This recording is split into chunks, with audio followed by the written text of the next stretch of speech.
అన్నటువంటి దాంట్లో మనకేమి పెద్ద జనాలకు ఎవ్వరికీ సందేహం లేదు. అలాగే పార్టీలకు కూడా. ఇందులో మీ భాగం కూడా కొంత ఉన్నది. మీ పార్టీ నాయకురాలు, ముఖ్యంగా అధ్యక్షురాలు.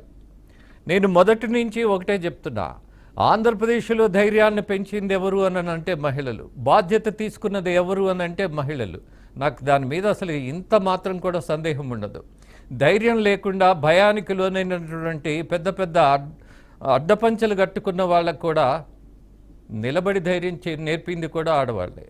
అలాగే ఇటీవల ఎన్నికల సందర్భంగా మీ అధ్యక్షురాలు చేసినటువంటి ప్రయత్నం కూడా, అలాగే పులివెందులలో నిలబడి అన్న మీద పోరాటం చేసినటువంటి ఒక సోదరి, ఆమెను కూడా మనం ఇవాళ గౌరవించాల్సిందే. వాట్ ఈస్ ఏ డాక్టర్ గారు?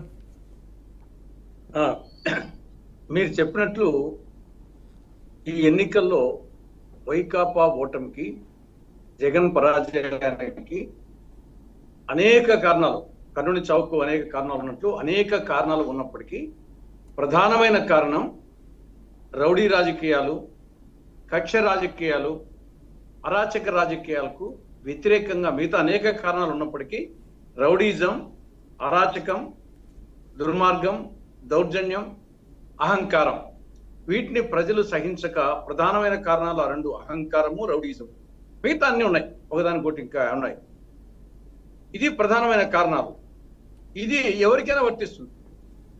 నిన్న జగన్ పార్టీకి వర్తించింది, రేపు వచ్చేసి ఇప్పుడు ఇదే విధంగా సాగితే ఇది టీడీపీ కూటమి కూడా అదే పరిస్థితి వస్తుంది.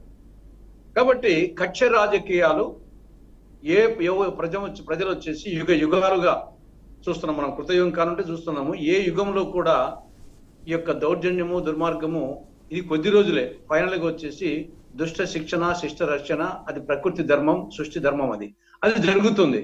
కాబట్టి రౌడీ రాజకీయాలు, దుష్ట రాజకీయాలు, దుర్మార్గం రాజకీయాలు ఎవరు చేసినా ఇదే ఫలితం వస్తుంది. కాబట్టి ఆ ఫలితం అనుభవించింది ఆ పార్టీ. ఇప్పుడు వచ్చేసి రాబోయే ఇంకా మన స్వీకారం చేయకున్నప్పటికీ ఆల్రెడీ ఆ వాతావరణం వచ్చేసి ప్రభుత్వం వచ్చినట్టు ఉంది. కాబట్టి లా అండ్ ఆర్డర్ను కాపాడాల్సిన బాధ్యత వచ్చేసి ప్రభుత్వం మీద, ప్రస్తుతం ఉన్న ప్రభుత్వాన్ని మీద. కాబట్టి ఏదో వాళ్ళు చేశారని చెప్పేసి కక్షలకు తర్వాత దానికి ఎక్స్క్యూజ్ కాదు.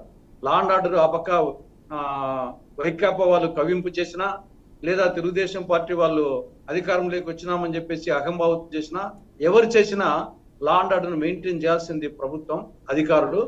కాబట్టి దాన్ని దృష్టిలో పెట్టుకొని ఇప్పుడు ప్రస్తుతం వచ్చిన రాబో ప్రభుత్వము, లేదా ప్రస్తుతము ఉన్నటువంటి అన్అఫీషియల్ గా ప్రమాణ స్వీకారం చేయకపోయినప్పటికీ చంద్రబాబు ముఖ్యమంత్రిగా ఆల్మోస్ట్ టీడీపీ కూటమి అధికారం ఉన్నట్టుగానే భావిస్తాను. కాబట్టి వాళ్ళ మీదనే బాధ్యత ఉంటుంది. తర్వాత భవిష్యత్తులో కూడా చట్టపరంగా తప్పులు చేసిన వాళ్ళ మీద ఆటోమేటిక్ గా అవి జరగాల. కానీ అది ఏదో ఒక అదే పనిగా శిక్షించేదానికే భూతద్దం పెట్టి కక్ష సాధించినట్టుగా అనేది ఉండకూడదు. తప్పు చేసిన వాళ్ళు ఎవరైనా చట్టపరంగా శిక్షింపబడాల్సిందే, దానికి ఎక్స్క్యూజ్ ఏం లేదు. కానీ భూతద్దం పెట్టి తమకు సరిపోనాలని చెప్పేసి వాళ్ళ మీద భూతద్దం పెట్టి వచ్చేసి శిక్షించాలా అని ప్రభుత్వం వచ్చేసి ఆ విధంగా పోయినా కానీ అది కూడా ప్రజలు సహించరు. దాన్ని కూడా దృష్టిలో పెట్టుకోవాల్సిన అవసరం నా అభిప్రాయం. ఆ సంకేతం ఏదైనా మీకు కనిపిస్తుందా?